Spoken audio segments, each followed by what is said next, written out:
वाचावी ज्ञानेश्वरी. का वाचावी? आपल्याला वाटतं सोपं आहे, वाचावी एवढं सांगितलं याच्यामध्ये, यात काय अवघड आहे असं. वाचावी ज्ञानेश्वरी. का वाचावी? पहिलं उत्तर, आपल्याला स्वरूपाचं अज्ञान आहे आणि जोपर्यंत ज्ञान होत नाही स्वरूपाचं तोपर्यंत आपल्याला मोक्ष प्राप्त नाही होऊ शकत. आणि ते ज्ञान होय अज्ञान असे, म्हणून वाचावी ज्ञानेश्वरी. पहिलं कारण. तुम्ही अंतरंग असाल तर अंतरंगूची अधिकारी आहे, वाचावी ज्ञानेश्वरी. आणि बहिर्मुख असाल मग वाचावी का? तर वाचावी ज्ञानेश्वरी. बहिरंग असाल, बहिर्मुख असाल तरी सुद्धा वाचावी ज्ञानेश्वरी. का? तुमच्यातली बहिर्मुखता काढण्यासाठीच तर ज्ञानेश्वरी निर्माण झाली. कितीही बहिर्मुख असला तरी ज्ञानेश्वरी वाचता वाचता तो अंतर्मुख होतो, म्हणून वाचावी ज्ञानेश्वरी.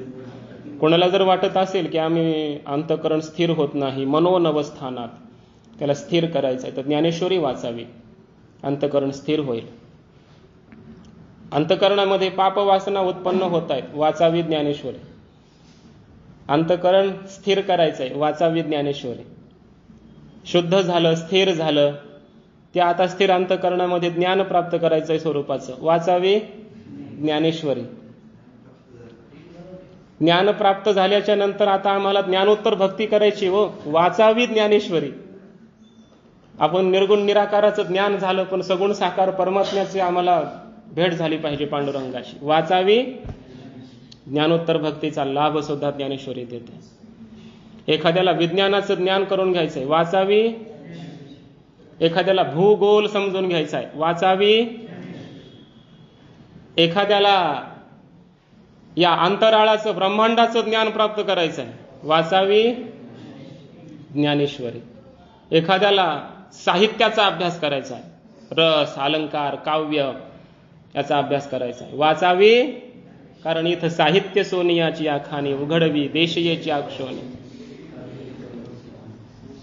इथं सगळंच आहे, म्हणून वाचावी ज्ञानेश्वरी. नवरसी भरवी सागरू करवी उचित रत्नाचे आगारू आगरू भावार्थाची गिरीवरून फजवी माये, अशी ज्ञानेश्वरी. म्हणून वाचावी. ज्याला जे ज्ञान पाहिजे ते ज्ञान इथं आहे, म्हणून वाचावी ज्ञानेश्वरी. आणि हे नाही वाचलं तर तुम्ही वाचलेच नाही, म्हणून वाचावी. कारण तुम्ही काहीच वाचलं नाही असा अर्थ होईल. भरपूर ग्रंथ शिकले पण ज्ञानेश्वरीचा अभ्यास केला नसेल तर त्यानं काहीतरी वाचलं असं म्हणता येत नाही. जोपर्यंत तो ज्ञानेश्वरीचं वाचन करत नाही तोपर्यंत त्याची तृप्ती होत नाही. आणि ज्ञानेश्वरीचं वाचन केलं की इथं बोलणयाचे बोलणे खुंटे असं म्हटलंय, ऐकतयाचे व्यसन तुटे. इथं बोलणाऱ्याचं बोलणं थांबतं, ऐकणाऱ्याचं जे ऐकण्याची इच्छा जिज्ञासा आहे ती पूर्ण होते. त्याला आता पुन्हा ऐकायचं शिल्लक राहत नाही, सांगायचं काही शिल्लक राहत नाही, म्हणून वाचावी ज्ञानेश्वरी. वेगवेगळ्या प्रकाराने चिंतन करता येईल, काही चिंतन. नीतिशास्त्राचा अभ्यास करायचा आहे का, वाचावी ज्ञानेश्वरी. धर्म समजून घ्यायचा आहे, वाचावी ज्ञानेश्वरी. राज्याचं परिपालन कसं करावं हे राजाचे धर्म समजून घ्यायचे, वाचावी ज्ञानेश्वरी. भक्ती कशी करावी समजून घ्यायचे, भक्तीचे सिद्धांत समजून घ्यायचे, वाचावी ज्ञानेश्वरी. कर्म कसं करायचं आहे त्या कर्माच्या हातवटी समजून घ्यायच्यात, वाचावी ज्ञानेश्वरी. योग कसा करायचा आहे समजून घ्यायचंय, जगात कुठंच सापडणार नाही असा योग, त्याच्यासाठी एकच पर्याय, वाचावी ज्ञानेश्वरी. सगळं वेदामध्ये जे असेल ते सगळं ज्ञानेश्वरीत आहे, म्हणून वाचावी ज्ञानेश्वरी. आणि वेदातही नसेल एखादी गोष्ट ते सुद्धा ज्ञानेश्वरीत आहे, म्हणून वाचावी ज्ञानेश्वरी. ज्ञानेश्वरीत काहीच नाही असं नाही, म्हणून वाचावी ज्ञानेश्वरी. ज्ञानेश्वरी वाचल्याशिवाय आपण वारकरीच नाहीत, म्हणून वाचावी ज्ञानेश्वरी. ज्ञानेश्वरी वाचल्याशिवाय आपल्या जीवनामध्ये समाधानच होणार नाही. आपल्या जीवनाचं समाधान, शांती, आनंद जर काय असेल तर ते फक्त ज्ञानेश्वरी वाचनातूनच सिद्ध होतं. ब्रह्मविद्येचा सुकाळ करायचा असेल तर वाचावी ज्ञानेश्वरी. सगळ्या गोष्टी ज्ञानेश्वरीत आहेत. गुरु शिष्याचा संबंध कसा असावा, गुरु शिष्याचं प्रेम कसं असावं समजून घ्यायचंय, वाचावी ज्ञानेश्वरी.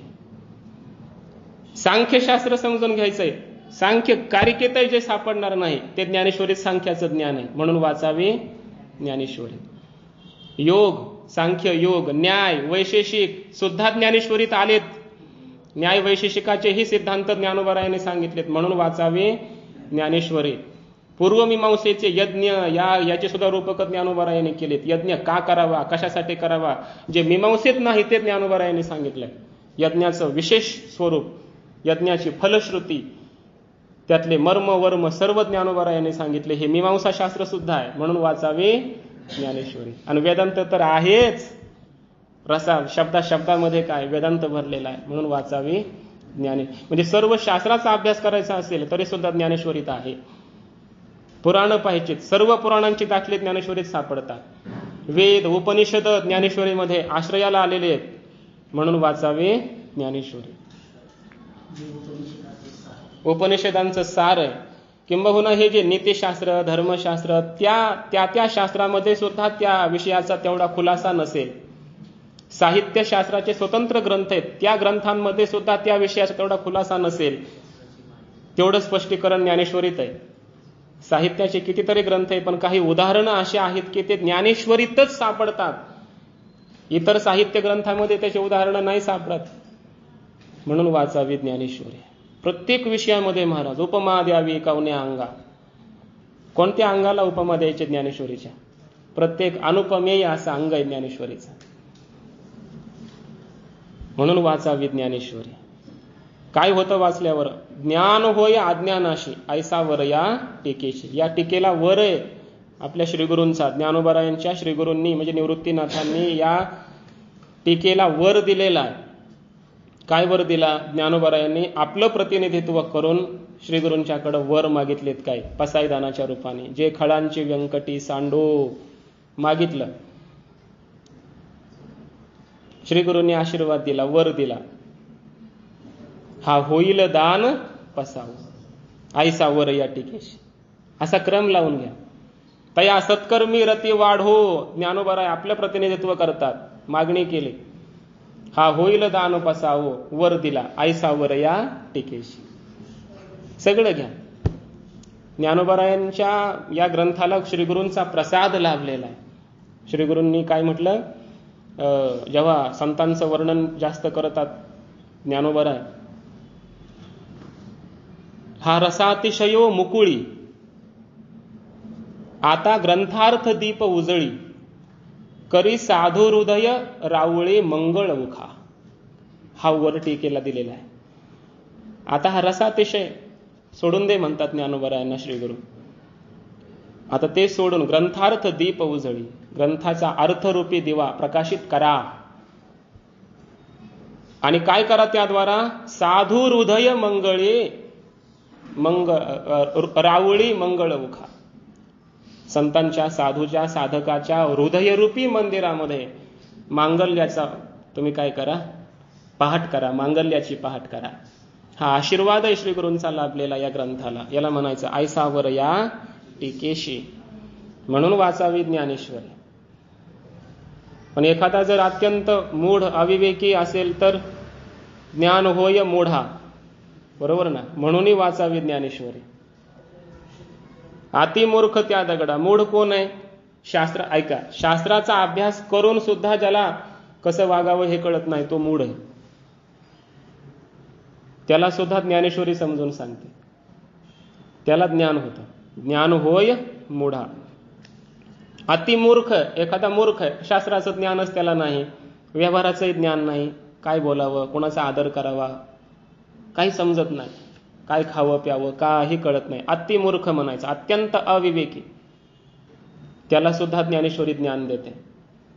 आणि एखादा दगडासारखा आहे, मी अज्ञानी आहे हेही ज्याला कळत नाही त्याला म्हणायचं दगड. दगडासारखा म्हणजे मला काही कळत नाही हेही त्याला कळत नाही, याला म्हणायचं दगड, दगडाच्या वृत्तीचा. अशा लोकांना सुद्धा ज्ञानेश्वरी ज्ञान देते, म्हणून वाचावी ज्ञानेश्वरी. आणि जर हे ज्ञानेश्वरी वाचली तर वाचिल जो कोणी जणी त्याची लोटांगणी, म्हणून वाचावी ज्ञानेश्वरी. इथंही मार्मिकता आहे बरं. वाचिल जो कोणी वाचील त्याशी जणी लोटांगणी. कोणालाही नाही, जो ज्ञानेश्वरी वाचेल त्याला लोटांगण जातात संत महात्मे. जनाबाई सांगतात आम्ही कोणालाही लोटांगण जायला काय कलियुगातले महाराज आहे का? कोणाच्याही पुढं पुढं करायला, कोणाच्याही पाया पडायला काय मोकळे का आम्ही? वाचील जो कोणी जनी त्याशी लोटांगण, त्याला आम्ही लोटांगण घालू. म्हणून याचा अर्थ असा आहे की ज्ञानेश्वरीचं वाचन करणाऱ्याला लोटांगणच घालावं, एवढा तो श्रेष्ठ आहे. आणि मोठ्या मोठ्या संतांनी त्याला लोटांगण घालावं. जनाबाईंना वाटावं की मी लोटांगण त्याला घालावं. इतका तो ज्ञानेश्वरी वाचणारा श्रेष्ठ आहे, त्याचा अधिकार एवढा मोठा आहे. याला म्हणायचं, म्हणून म्हणायचं वाचावी